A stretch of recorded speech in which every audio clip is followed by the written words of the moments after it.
Hello बच्चों, let's read the question.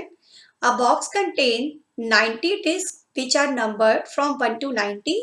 If one disc is drawn at random from the box, find the probability that it bears a two-digit number, a perfect square number, a number divisible by 5. तो सबसे पहले तो हम ये देख लेते हैं कि probability का फॉर्मूला क्या होता है. किसी भी इवेंट की या किसी भी एक्सपेरिमेंट की प्रोबेबिलिटी, इवेंट या एक्सपेरिमेंट से मतलब हमारा ये है कि जैसे इस क्वेश्चन में हमारे पास जो इवेंट है वो क्या है कि बॉक्स के अंदर डिस्क है, उसमें कुछ नंबर्स लिखे हुए हैं और उसमें से हमें कोई भी एक डिस्क ड्रॉ करनी है, एक डिस्क हमें चूज करनी है. So this is an event और you can say this is an experiment. Okay, तो प्रोबेबिलिटी क्या हो जाएगी? प्रोबेबिलिटी होता है the ratio of number of favourable outcomes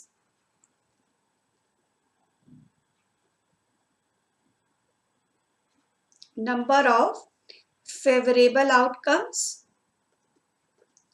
upon total outcomes. Means जो भी इवेंट या जो भी एक्सपेरिमेंट हो रहा है वो हमारे फेवर में कितनी तरह से हो सकता है और टोटल कितनी तरह से हो सकता है, उसका रेशियो क्या होता है, प्रोबेबिलिटी. अब हमें यहाँ क्वेश्चन में दे रखा है हमारे पास 90 डिस्क है ना, उसके अंदर नंबर कैसे हैं 1 से लेके 90 तक. तो टोटल डिस्क हमारे पास है, टोटल डिस्क हैं 90 है ना. तो अब जो डिस्क हमें चूज करनी है वो इस 90 में से करनी है, तो टोटल आउटकम की जगह तो 90 काम करेगा. ठीक है, अब इसके बाद फर्स्ट पार्ट पे आ जाते हैं.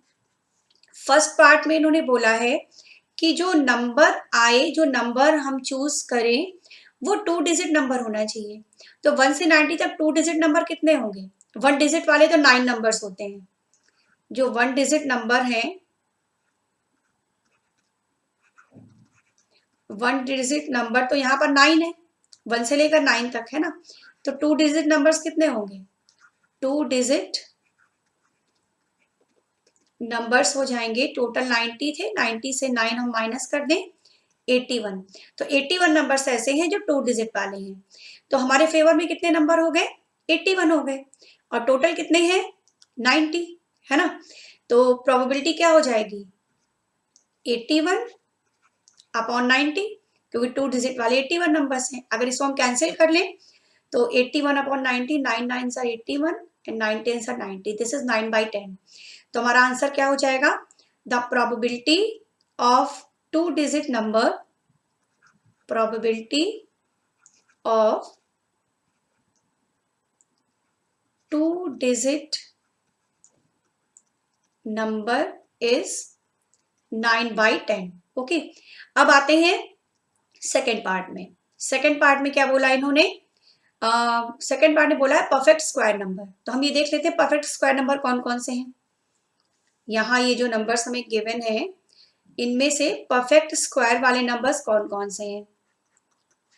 परफेक्ट स्क्वायर वाले नंबर्स कौन कौन से हैं? एक तो 1 है, 4 है, 9 है. परफेक्ट स्क्वायर मतलब जो नेचुरल नंबर के परफेक्ट स्क्वायर होते हैं, जैसे 1 का स्क्वायर 1 हुआ, 4 का 2 का स्क्वायर 4 हुआ, फिर 3 का स्क्वायर 9 हुआ, 4 का हो गया 16, 5 का हो गया 25 और 6 का हो गया 36, फिर 7 का 49 हो गया, 8 का 64 हो गया और 9 का हो गया 81. तो परफेक्ट स्क्वायर नंबर कितने हो गए हमारे? तो ये मैंने लिखे परफेक्ट स्क्वायर नंबर्स हैं. These are perfect square number. ये कितने हो गए? 1 2 3 4 5 6 7 8 9. तो परफेक्ट स्क्वायर नंबर्स कितने हो गए? 9. परफेक्ट स्क्वायर नंबर्स हो गए हमारे पास 9. तो प्रोबेबिलिटी क्या हो जाएगी? हमारे फेवर में 9 नंबर्स हैं और टोटल कितने हैं? 90 है. प्रोबेबिलिटी हो गई 1/10. तो सेकेंड पार्ट का आंसर हमारा क्या हो गया? 1/10. Means probability of perfect square number is 1/10. अब आते हैं थर्ड पार्ट में. थर्ड पार्ट में देखिए क्या पूछा था. थर्ड पार्ट में बोला है नंबर डिविजिबल बाय 5. तो 5 से डिविजिबल नंबर लिख लेते हैं. कौन कौन से हैं? Numbers divisible by 5 are. 5 से डिविजिबल नंबर कौन कौन से हैं? 1 से 90 के बीच में 5 है, 15 है, 10 भी रह गया बीच में, है ना, 5, 10, 15 और 20, 25, देन 30, 35, 35 के बाद आ जाएगा 40, 45, 50, 55, 60, 65, 70, 75, 80, 85 एंड 90। काउंट कर लेते हैं कुल कितने हो गए, 1, 2, 3, 4, 5, 6, 7, 8, 9, 10, 11, 12, 13, 14, 15, 16, 17, टोटल 18 हो गए, है ना। तो नंबर डिविजिबल बाय 5 आर 18 हो गए हैं।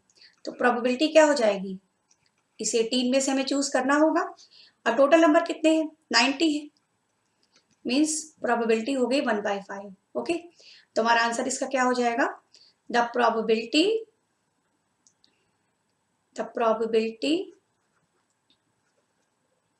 Of number divisible by 5 is 1/5. So this is your answer of third part. Hope you understand it well. Thank you.